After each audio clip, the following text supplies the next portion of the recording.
Locke versus Widmore. Will Happily Ever After rock the boat? And is Squirrel Baby a candidate? We'll have answers to all that and more in today's official Lost audio podcast.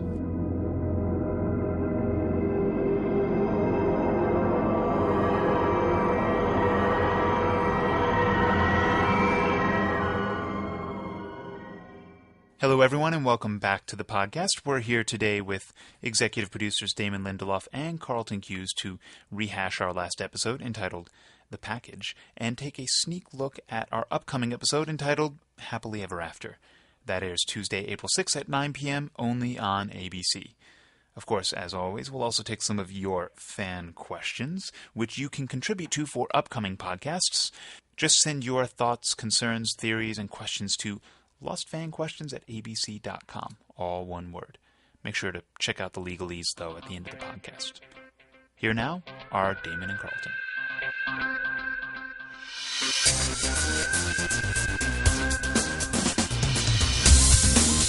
Buenos dias, Damon. Hello, Carlton. How are you today? I'm good. Was that some Spanish that you were using there? Si. I just had the opportunity to hear you speak some Swedish, which is something that I never thought I'd see with my own eyes. Well, you know, there really wasn't ever any opportunity for me to bust out my Swedish until we actually shot. Spoiler alert! No, we had an awesome day today because we were shooting these Lost slapdown segments with the Muppets. Yeah, pretty exciting. And we don't want to tell you with whom, but if Carlton was speaking Swedish... Well, let's just say that maybe a certain person on their certain Twitter account might have mentioned a certain frog who happens to be a Muppet. Wow. Well, that might have happened. I was very excited. I know.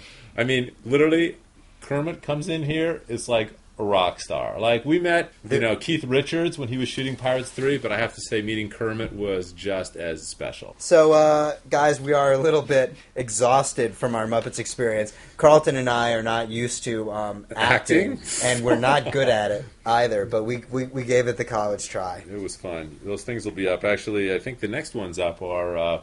with C.J. Wilson, pitcher from the Texas Rangers. Ooh, those exciting. Will be fun. That was a good time. We played a little baseball with him, and the stakes were he got to ask us Lost questions, or we got to ask him baseball questions. Those are coming up on Lost Slapdown. Last night, my wife Heidi asked me, she said, "Why do you call it a slapdown?" And I said, "Because we couldn't call it a smackdown."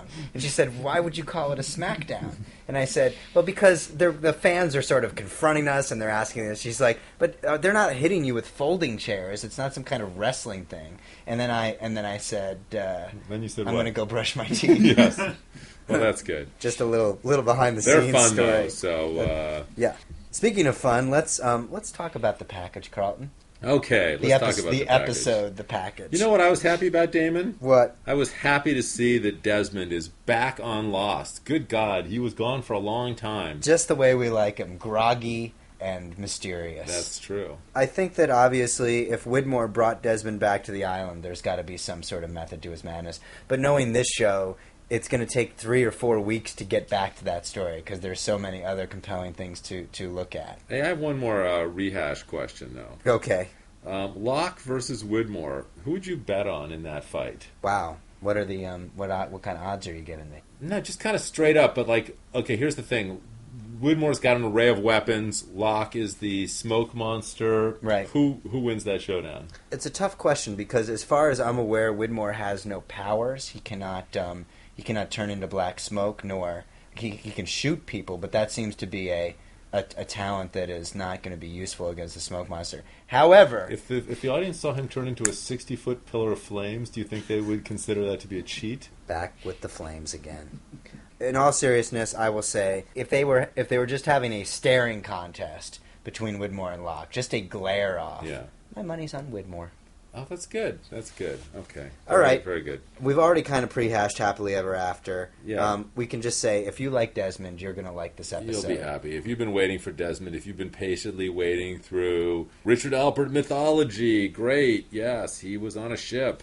I want to know what Desmond is. Now, here's the thing then you're gonna like this episode. Here's the thing about Desmond episodes on our show, though. Sometimes they tend to rock the boat a tad. They tend to... Desmond is a guy that we've said the rules don't apply to him. He moves around in time and space, yada, yada, yada, blah, blah, blah. Is it possible that something interesting something really interesting is going to happen on Lost next week. For once. I think for once there might be something interesting that happens. All right. Okay. Let's move on to fan questions. This is going to be kind of a shorter podcast because we actually have a ton of stuff to do. And we also, unfortunately, will not be doing a podcast next week because Damon and I are going to Hawaii where we are shooting the finale and we want to actually watch some of that and participate in the making of the final episode. Well, we're not going to act in it or anything. No, we are not acting in it. Participating. We are participating in the creative process, but you will not be seeing us on camera. All right. Okay, you want to go first? Sure. This is a question that has cropped up a couple different times, and I feel it's time for you and I to address it. Hey, Damon and Carlton. My name is Connor Thomas. This question has been nagging me since I first seen the episode. I'm reading this verbatim. The Man Behind the Curtain, and I have yet to find an answer. So why does Richard Alpert have long hair when he first met young Ben, but looks the same with the clean-cut short hair in every other time on the island, including the time just 1 year later in the episode La Fleur, when he speaks to Sawyer about the truce? Sincerely, Connor Thomas. So was Richard just trying out a new look? That was exactly it. I mean, it was kind of the 70s.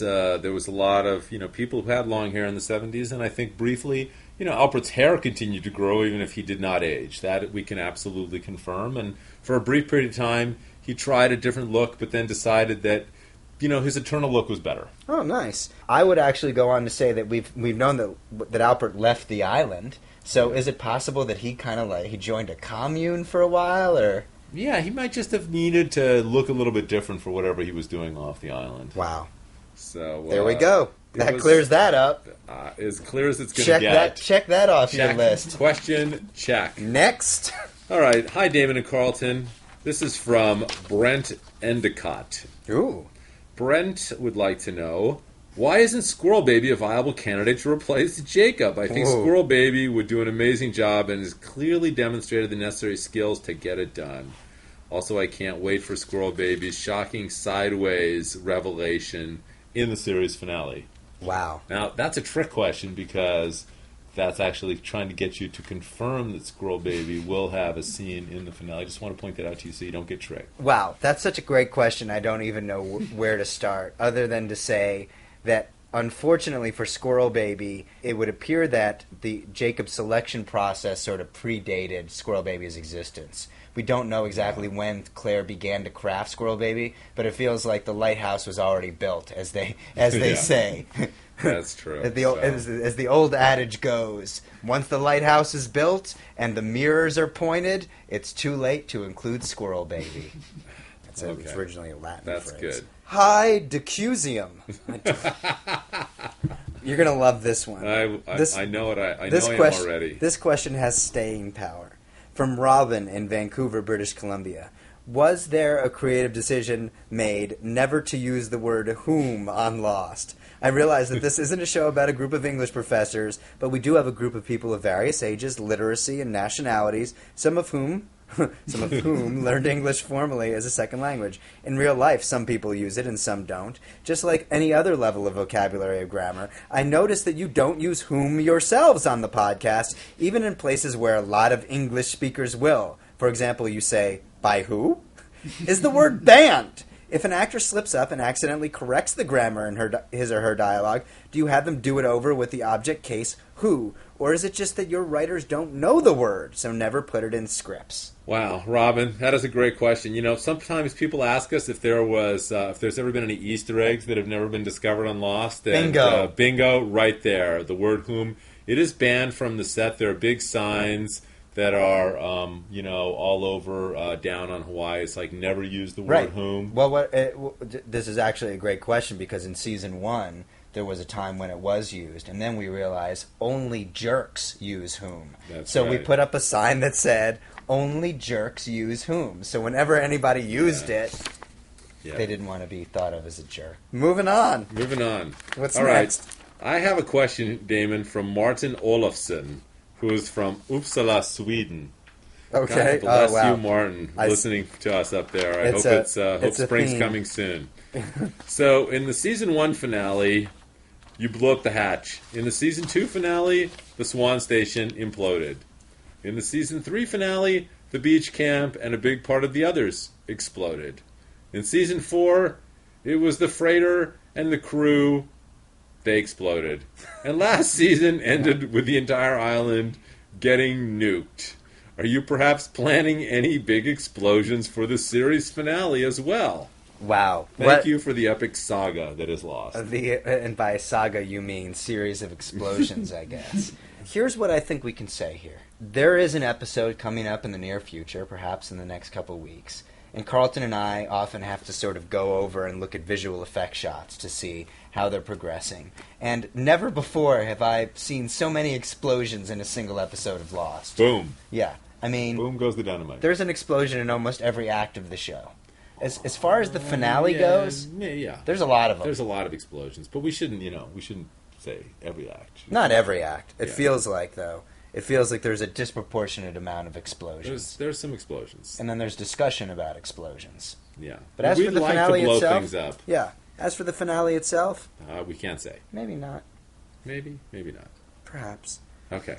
Damon and Carlton. Hello, I'm Lena from Tunisia. This is the way she starts her question. And Tunisia, obviously, a favorite, a place of ours, because that's where you turn up when you turn the donkey wheel. My question is about the man in black. If he wants to leave the island so badly, why didn't he take any form he wanted and just leave on the Dharma submarine back in the 70s, or even Desmond's boat later? Why does Jacob have to die for him to leave? How specifically was Jacob holding him? So, some of these questions we might not want to answer, but let's talk about this a little, CC. It's a very good question because it's exactly the question the audience should be asking. I mean, why can't the man in black leave the island? Maybe there's some other rules. Maybe there's some other circumstances that are precluding him from leaving the island. Would that be a reasonable assumption? Well, last night, conjecture. In the package, he told Jin that he needed, apparently, all the candidates to leave together with him. So Right. maybe that's a part of it. But Yeah. before these candidates even existed, maybe there was another reason. Yeah, it's a very, very thoughtful question, and I would hope that the show would actually address that a little bit more. Yeah, well, don't hold your breath. Okay, Damon, since this is the last question for you, I'm Yeah. going to crank up the intensity here, okay? Oh, I'm ready Just to get be cranked. every one of your brain cells ready for this one, okay? Go for it. This is from Morgan McPherson. Hi, Damon and Carlton. My name is Morgan, and I'm a communications major at the George Washington University in Washington, D.C., and I'm doing my senior thesis on Lost. This is going to be a tough one. My working thesis for this project is the mythological narrative of Lost is built through narrative complexity with time flashes, character subplots, and alternate realities, religion, mythological references, focusing primarily on Catholicism, Hinduism, Buddhism, Taoism, and Greek mythology, and outsider real-world constraints such as financing or network executive influences. My questions for you are these. Do you believe that Lost has become its own mythology? 2, if so, did you intend to make it a mythology by using a complex narrative structure and the religious mythological references cited above? And 3, do you find any merit in my thesis?